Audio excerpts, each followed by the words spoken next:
Welcome to Farming for Health, where Farmer Lee Jones and I talk with leaders in food, farming, and health and wellness to spread knowledge and inspire a plant forward future. Starting now.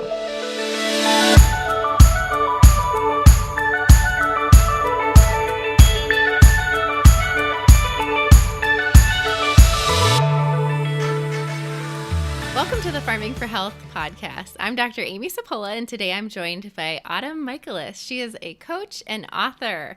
Welcome, Autumn. Thank you so much for being here. Oh, such a pleasure. Thanks for having me. Yeah, so I love everything about you, and I love you on social media and your book, but I'd Well, how love... can we start better than that? I know, right? But really, I wanted you to start telling people all about yourself and kind of your journey to how you got to where you are. And why I love you so much. Thank you. Yeah. It's funny. My background's in fitness. That's my degree, my years in the gym. And I always thought that's how you get healthy, is you just work out really hard. For me, unfortunately, that got excessive. And then I realized that there was a lot of people in the gym who were very strong, but I don't know that I would say they were healthy. Their sleep was terrible, their skin, their moods, their energy, their chronic pain, you name it. There was a long list of things that I thought maybe there's more to this. My husband was exploring his health, and he came home from a naturopath and brought this sheet on the Whole30. And it was a whole list. If you don't know, Whole30 is a 30-day elimination protocol where for 30 days you take out foods that may be negatively affecting your body, and then you systematically bring them back in. And I looked at the list of the things you do and don't eat, and I was like, that's too restrictive. I'm never doing that. I'm good. But I am a recovering sugar addict, and I really had this wrestle with food. I don't know if you or anyone listening can relate to that, where it took so much energy. I called it monkey on my back. It was always pestering me of what I should and shouldn't eat. I really struggled having any breaks around food, especially treats and sugar. And it was just exhausting. There should not be this much mental gymnastics to eat well, to nourish ourselves. But that's where I was at. It was just really wearing me out. And I was like, I've tried a lot of things. I've tried a lot of terrible things like calorie counting, restriction, things like that. So why not try this self-experiment of one? And so I did it. Didn't succeed my first one because I didn't prepare, didn't use any resources. Please go to whole30.com, read all about it, get yourself tips. But the second time I did it, I was successful, and it really lit a spark in me because I was shocked. I was shocked the things that could change from changing the food I ate. Like, I felt like a bad walking infomercial. My acne, I've struggled with adult acne for 20 decades. And suddenly I was able to get off my harsh acne medications. My energy was better. My seasonal allergies were gone. I was sleeping well. My moods had stabilized. I just didn't have that witching hour with my boys at 5 o'clock in the evening. Just so many things that I thought there's something to this. Like, maybe there's more to food than just a math equation, more than counting calories and macros. That maybe it really matters what foods I'm putting in my body and how I'm doing so. And so just really put me on this journey of figuring out what foods work best for me. How can I get more of them into myself and into my family? And what are resources out there that exist? And then eventually became, what can I create to help this be easier for more people? Because like I said, this is not, unfortunately, easy for us, especially as Americans, that food is hard. Yeah. Yeah. And I share so much of your story in that I too had an eating disorder kind of early on and struggled with food a lot. And I think, it can occupy so much mental space and energy, like you said. And it's just, it can be really challenging, even when you're eating healthy or unhealthy or whatever, just that space it occupies. And so one of the things I'd love to ask is how did getting involved with a Whole30 really free up that mental space? I learned a lot about food itself, more on a factual basis. Unfortunately, I put a lot of labels on food of healthy or unhealthy, clean or unclean, and I just learned more about the facts of food. I love It Starts with Food. If anyone is looking for kind of an entry-level book on the science behind food, that one gave me enough science to feel empowered of why is this a food with no breaks? Well, it's got these ingredients. It doesn't have these things that create satiety. And so it's natural that you can eat a whole sleeve of Oreos and still feel like you want more. It just made me feel less broken and more empowered. So learning some of that education really helped me to not struggle so much. I think that's a great answer. And, I think the other really unique thing about you is that you're doing this, but you're also a mom of 5 boys. And one of the things I love is you talk about doing Whole30 and eating whole foods, more importantly, on a budget. And especially right now with the cost of food being a major issue. Can you talk about, like, where do you even start? It's a big question. Yeah. Yes, I will say I did have to start with myself. It's kind of Hmm. the analogy of, on an airplane, you have to put on your own oxygen mask before you put it on those that you love. And so there is absolutely no shame if you feel like you want to do better for your family and you're not sure where to start, to take a minute and figure out, where's your relationship with food? What are you role modeling? Because that's how our kids learn how to life, is from us, usually as parents and caregivers. And so um, I definitely had to work on myself for a little bit to feel like I was in a healthy place with food so that I could then extend that oxygen message to my children. And it was hard because I got to a place where I was building my plate and nourishing my body with whole, amazing, incredible foods, and I felt really solid in my relationship with food. But the idea of extending that to my family felt so incredibly overwhelming. Again, I have 5 boys. At the time, they were ages, um, let's see, let me do the math, 5 to 13. And so I had a teenager. My kids didn't grow up munching on like kale chips and thinking they were amazing. They ate the standard American diet. One of them probably lived an entire year of his life on goldfish alone. Like, they did not eat balanced diets. They were incredibly picky. I empowered it. They were ridiculously picky. And so they weren't eating a lot of food generally that I wanted them to. So then the idea of shifting anything about that was like, you know what if they don't eat? Like, it just felt really daunting. And I Hmm. hemmed and hawed for about a year. And then finally I realized there's no convenient time to make a change. Right. It's always going to be a challenge, a stretch, a growth, and that's just rarely going to be inconvenient. That's why it's, a change. And so I finally just dove in. For us, it was July of 2017, and said, you know what? And I explained to them the why. I didn't want it to be this situation where I was dictating to my kids what we were doing, period, because I said so. So I explained to my kids the why, as far as, here's all the things that have changed: my sleep, my mood, my energy, my acne, my athletic performance, whatever.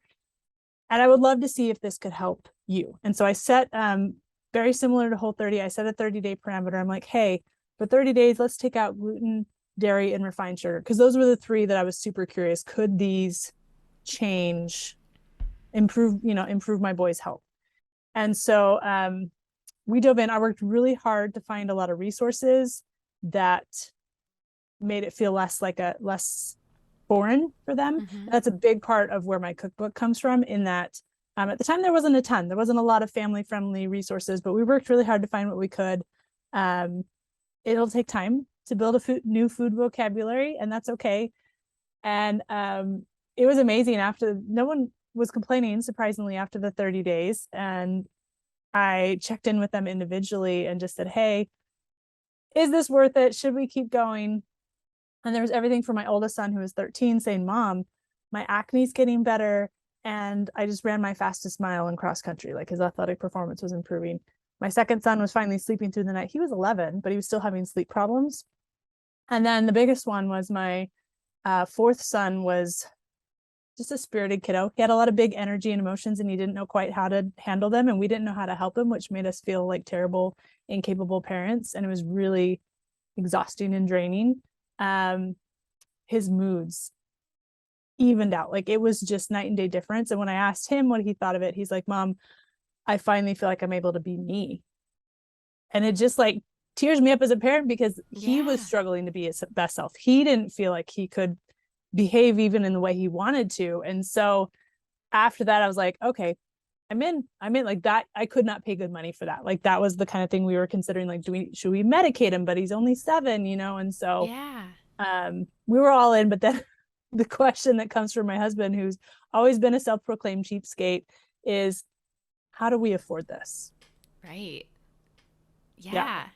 And so I that's, think that's really the kicker, right? Like, because everybody talks about, yeah, like whole foods are more expensive often, but yeah, like what a profound impact, right? And I think that's incredible in the kids, for them to be able to share that with you too, and to be able to feel that on their own. and to want to keep going. Yeah. So I want to hear about now what from your husband as far Right. as, yeah, how did that go? Yeah. And so part of our background is we've always been a family that lived on a budget. So the first 5 years of marriage, we were on WIC and food stamps. And though that's no longer our story, budgeting, living on a budget has always been a part of our 20 years of marriage. And so I totally understand that paradigm. And unfortunately, I feel like the um, natural food space kind of comes with like an elite club card. To Mm. order to be a healthy person with healthy habits, you have to shop at certain stores. You have to buy all grass-fed, free-range meats. You have to pack it even in certain containers. Like it just feels like there's a whole buy-in that you have to do to be somebody, a healthy person with healthy habits. And I just couldn't be that person. Mm-hmm. And so it's hugely important to me to be a voice and advocate that you can make incredible changes to your health while still doing the best you can, while still, shopping and getting whatever resources you can. And so that's the foundation of my cookbook, in that I wanted there to be more voices saying, here's a budget friendly way of doing it. And I'm not gonna lie, almond flour, white flour, they are not the same price. They're Right. never going to be the same price. So it's not apples to apples, but I work really hard to find tips and resources where at least you feel like, okay, I could maybe do that. That feels more approachable, um, as approachable as possible. So you feel empowered instead of discouraged that that's just not a space for me. Yeah. Oh my gosh. And I think that's so important to point out, like, that healthy eating doesn't have to look one way, right? And doesn't have to be at one store. Um, when you started out, are there things you know now that you wish you knew when you were starting out? Like, what sort of things, any big lessons you've learned along the way? It's a good question. I would say letting good enough be good enough was a big one. Um, because again, I just had this image of what I had to achieve and it was very unattainable. Mm-hmm. Um, I think also I wish I'd focused more on building sustainable habits instead of this big change, because it feels, again, what's the overwhelm? Because all you see in your mind is what you see on social media, these before and afters. Well, I Mm-hmm. want the after. But instead of focusing on this big change that you're looking at, build sustainable habits. Can you include, one more veggie in every dinner for the week? Or can you try a new recipe, one new recipe a week? Like, what feels sustainable? Can you meal plan this week? For me, that's one of the biggest sustainable changes is having a plan that allows you to feel empowered. It saves you money because you buy what you need and you eat what you buy, so that this feels sustainable. And that's a big focus for me, is building sustainable habit changes, whether you're doing a Whole30, whether you're trying to change your kids' nutrition, whether you're just working on yourself. That instead of I'm going to white knuckle through something for 30 days or, make these really extreme changes, how can you, in the words of Bill Murray, how can you baby step your Yeah. way to changes that'll actually last Mm-hmm. beyond, a short sprint? Yeah, absolutely. When it comes to meal planning, I always am fascinated by like everybody's different approach to meal planning. Can you describe what you do for meal planning? I love that you mentioned there's a lot of different approaches, because again, Yeah. there's no one size fits all. My mantra in the gym was, what's the best workout? It's the one you're actually going to do. And that's Right. absolutely the same with meal planning. What's the best meal planning approach? The one you're actually going to do. I'm a Whole30 certified coach. I've coached over 1,000 clients. And one of the most game-changing habits, again and again and again, was people learning how to meal plan. So for me, I keep it very simple. I cannot do like fluffy, fancy, it's literally, I take a blank sheet of paper, I fold it in half. On one side, I write down a couple ideas for breakfast, a couple things I'm going to make for lunches, and usually about 5 meals a week. I don't cook every night of the week. And then I write down the ingredients that I need to get for those from the grocery stores on the right hand side. And then, budget tip, make sure you shop your pantry and fridge first, to make sure that you use up what you have that needs to be used up. So if like, oh, I already got some chicken breast that's probably on its last leg, I need to cook soon, make sure you include that or freeze that. So you can shop your pantry. It's crazy. Forbes let out a study in 2020 that the average American family is throwing away a third of their food budget. A third of what we buy, Yeah. it's ending up in the trash can. We work way too hard for this money to be Right. letting it go to food waste. And so meal planning is huge. So shop your pantry, make a list, and use it so that you, again, buy what you will eat and eat what you buy. Oh, that's such a good tip. And that's so hot on my mind right now. I was just talking with someone about, reducing food waste. And that's something at the farm too that we're really passionate about is eating, we call it like root to leaf, right? Like how do you like use the whole plant? But also, like you said, there's stuff we buy and have sitting in our refrigerator that we're throwing out or not And what using. And percentage of the time is it probably produce? It's yeah, unfortunately usually the stuff that's coming from the farm, which is so sad. right. And oftentimes, like, if you think of, I always use the example of like beets with greens. Like, a lot of times, if you're lucky enough to buy beets with greens, people often cut them off and throw away the greens or compost the greens and just cook the beets. And the greens are the most nutritious part. And so I think it's just really understanding how to use everything you have I too. agree. Yeah, and I will Um, say you had a question in there about favorite vegetable recipes, and I will say yeah. I've become convinced I can love any vegetable with the right recipe. Oh, For example, my first introduction to Brussels sprouts was at my mother-in-law's dinner table where they were um, boiled and they were just slimy green balls. And I was like, I don't like Brussels sprouts. These are terrible. Like, why would anyone eat these? And then yeah. I learned that you can, cut them in half and get them all crispy. And in my cookbook, I have one that's got a nice glaze on it. And suddenly, Brussels sprouts is one of my most favorite vegetables. And so keep trying different recipes because I'm convinced, as somebody who did not grow up liking vegetables, the only vegetables I liked were potatoes, peas, and corn. That was it. Yeah. I'm convinced that if you can find the right recipe, you can love any vegetable. So just having that persistence of like, okay, beets, cool. I want to learn to love beets. What's some ways that people love them, and keep trying so that you can, because again, then you change that mindset of like, oh, I'm not somebody who likes vegetables. It's I'm Hmm. somebody who likes vegetables and I have a great arsenal of recipes that will help you love them too. Oh, I love that. And that's such a good approach. And I think, being able to look at it from like a creative standpoint, almost like a challenge, right? Mm-hmm. Like, how can I make this that actually tastes good and I like it? And that's one of the things I love about your book, too. And you have 100 recipes in there for Okay, let me show it. families. Yeah. Yeah. So, whole food for your family, just in case you can't see it. I know it's flipped. Yeah. But it's awesome. And I think, being able to think of cooking one meal is so much more sustainable in Mhm. itself than trying to cook different things for every person in the house, right? And And how that's many of us have done it? Any right. parent caregiver? Like I said, I empowered their pickiness. That was absolutely one of the things. I'm like, oh, this is an adult food. Kids don't like soup. Here's me and my husband's meal. Here's some chicken nuggets for the kids. And um, we absolutely, unfortunately, empower that, but that's not sustainable. Speaking of sustainable habit changes, Yeah. making two meals every night is exhausting. It makes you grumpy. It makes you mean. And so absolutely finding recipes that everybody can like, and that's a big thing for my cookbook, is how about we make one meal that's full of whole nourishing foods that also tastes great and is kid friendly. And I will say a lot of my recipes do sneak in veggies.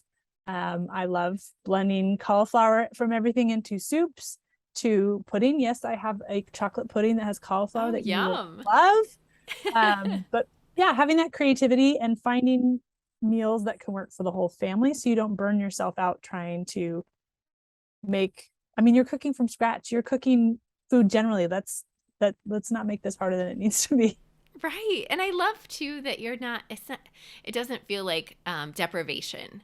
I Mm. think you still have like puddings, right? And sweet, like sweet desserts. You have like meals, but it's not like, oftentimes I feel like it's like you said, like good or bad. And it's like, it's opening up a whole world of food that you can cook yourself that's whole food and nourishing food that also tastes really great. Yeah. One thing I love from Whole30 is learning to eat as broadly as possible while still feeling as amazing as possible. And so Hmm. for me personally, that does not include gluten or dairy. I don't tolerate them well. And so my cookbook is gluten-free, dairy-free, but it has that full spectrum of here's some amazing veggie side dishes. And also here's desserts. They're made with honey and maple syrup and coconut sugar and things that can still allow for that full range of experiences. Because I'm a foodie. I am not one who's going to go chew on like a piece of lettuce and say that it tastes amazing, because it doesn't. But like I said, I think there's ways that you can add flavors and seasonings and sauces that just can get you excited about eating well, without feeling deprived. Yeah, I love that so much. What was the biggest struggle? I know you said you introduced your kids to doing Whole30. What was the biggest struggle like initially, and how did you overcome that? So I will say, just point clarification, my Yeah. family did not do a Whole30. They did just Okay. take out gluten, dairy, and refined sugar. And I say that Okay. only because I want people to know, pick wherever on that spectrum speaks to you and feels approachable. Doing a Whole30, because it does take out other things like soy and any kind of sweetener, felt overwhelming to me. And so Yeah. we kind of did a middle ground. I think the the thing that feels most overwhelming with that change is going to be building a new vocabulary of options, Mm-hmm. because it's like learning a new language. Suddenly most of the recipes that you had before may not work now, especially if you're trying to do something specific like we did with no gluten or dairy or refined sugar. And so you don't really know what that looks like. And hopefully people will find inspiration in my cookbook of some really familiar looking things, everything from, onion rings to desserts to, pizza pockets. So finding those recipes that can bring in delicious, familiar things, but being persistent, like realizing that it'll take some time. For me, what I Mm-hmm. did is I tried one new recipe a week, to try to build a vocabulary of like, okay, here's foods that work for the way we're eating, that feel more approachable. Um, and hopefully connecting with some like-minded people. It can feel really isolating. Food's everywhere. Like, it's at all of our activities, it's at all of our meetings. And so finding like-minded people and also being uh, ready to advocate for yourself. Melissa Urban, co-founder of Whole30, just released a new book called Book of Boundaries. And, you might have to set some boundaries and explain why you're making those changes. But realizing you deserve to have your needs met too. Yeah, I love that. And I didn't even think about the whole complexity of like at home, it's really easy, but well, not really easy, but easier, right? But once you So step easier to outside, control that environment than yeah, then when outside. you And I step will say, outside, we decided for my sanity that in our home, I as an adult with a car and a paycheck, control what we bring into the house. That's part of my job, yeah. part of my division of responsibilities. Um, Outside the home, it was my kids' choice, because there's no way I can sit next to them in second grade and smack a cupcake out of their hands when somebody Right. brings it in for a birthday. But we do have a lot of open conversations. Like, my spirited kiddo, I can tell when he's had a treat at school, and he would come home and I would just have that conversation of, hey, I'm noticing you're having a hard time making good choices this afternoon. Do you have any thoughts on why? And he's like, well, I did have a cupcake in school. And I said, interesting. You might just keep that in mind, that for you and your body, that if you choose to eat certain things, that it might have this reaction for you. And just kind of connecting the dots to them and then empowering them to make their choices about what works for their bodies, what makes them feel their best. Because that's our job, is to educate and guide, not to like try to control.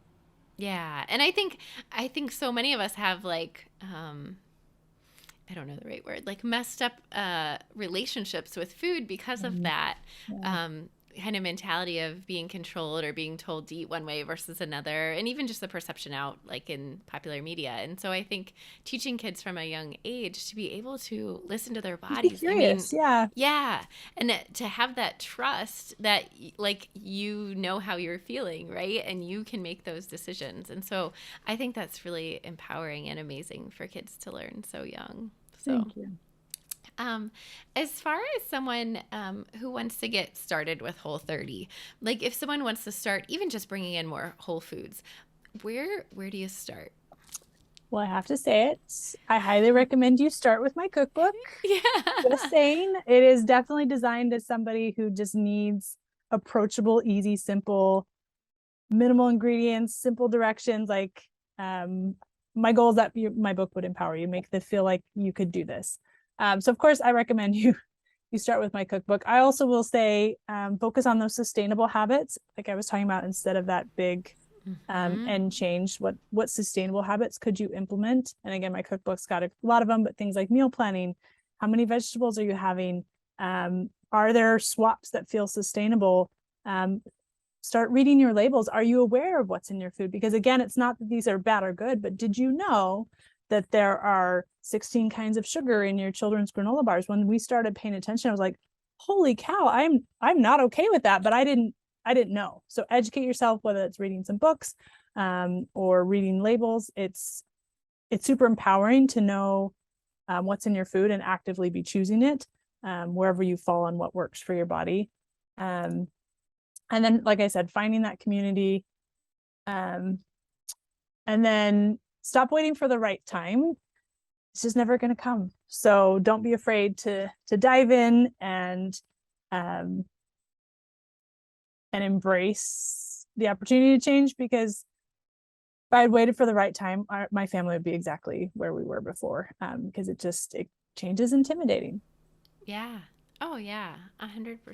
So I know you already mentioned Brussels sprouts, and I'd love to hear a couple of your favorite recipes or your favorite vegetable inspired or vegetable forward recipes right now. Sure. So there is a whole side dish section in my cookbook, and that's where I put a lot Mm-hmm. of those veggie forward sides as well as some salads in the salad section.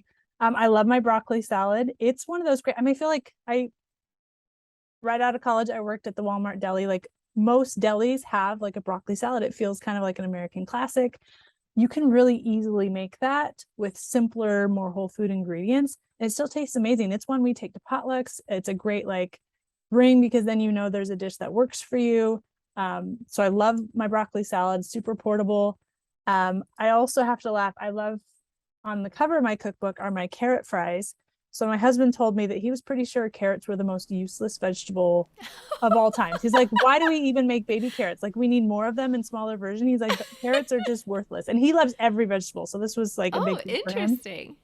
So I took that as, of course, as a challenge and created these carrot fries with a date chipotle mayo sauce.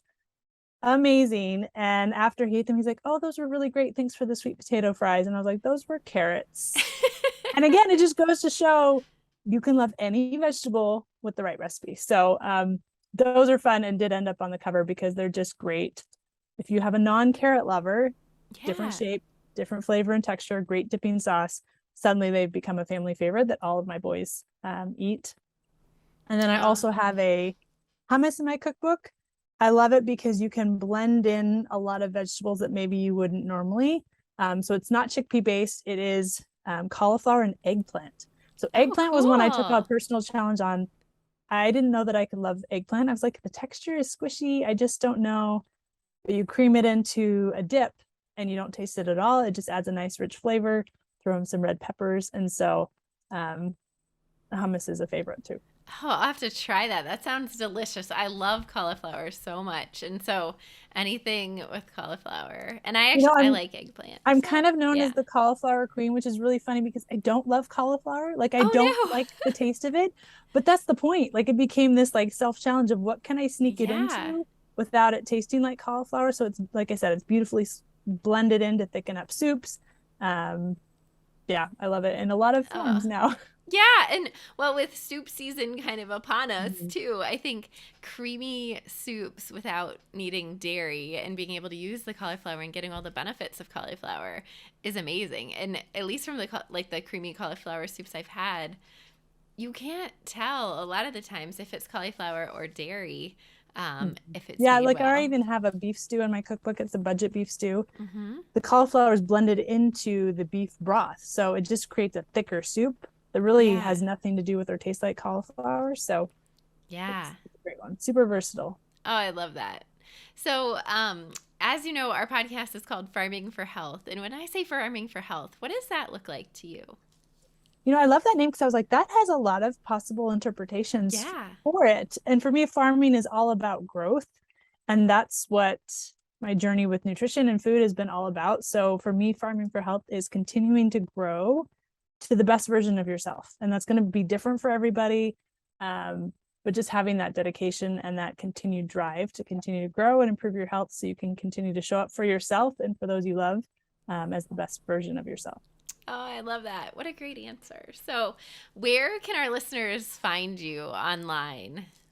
So I'm Whole Food for Seven because again, I have the five boys, so we're a family of seven. Whole Food for Seven on the web, on Instagram, And my cookbook is Whole Food for Your Family. You can find that on my website or on Amazon, Target, Barnes and Noble, wherever your favorite books are sold. Awesome. Any last words you want to leave our audience with today? I hope you feel empowered, whether you come to my website, whether from listening to this podcast. Again, I don't think we talk about the messy enough. I think we just see that finished product and it feels really overwhelming. So my biggest message is wherever you're at, you absolutely can do this. And there are resources, whether it's my book or someone else's, there's resources out there, communities out there where you can feel empowered and feel like you can change your health. You can change the health of your family. You can change your food. And as somebody who's been through it now for 5 years, it's absolutely worth it. I thought I was living my best health before I changed my food. And now I'm just shocked how it's like revolutionized the definition of what healthy can be by changing my food. So it absolutely makes a huge difference what we eat, and it's worth the effort. Awesome. Well, thank you so much. It's been such a pleasure talking with you. Yeah, thank you. Thank you for listening to Farming for Health. We hope that you enjoyed this episode. Connect with Farmer Lee Jones and I on Instagram and Facebook.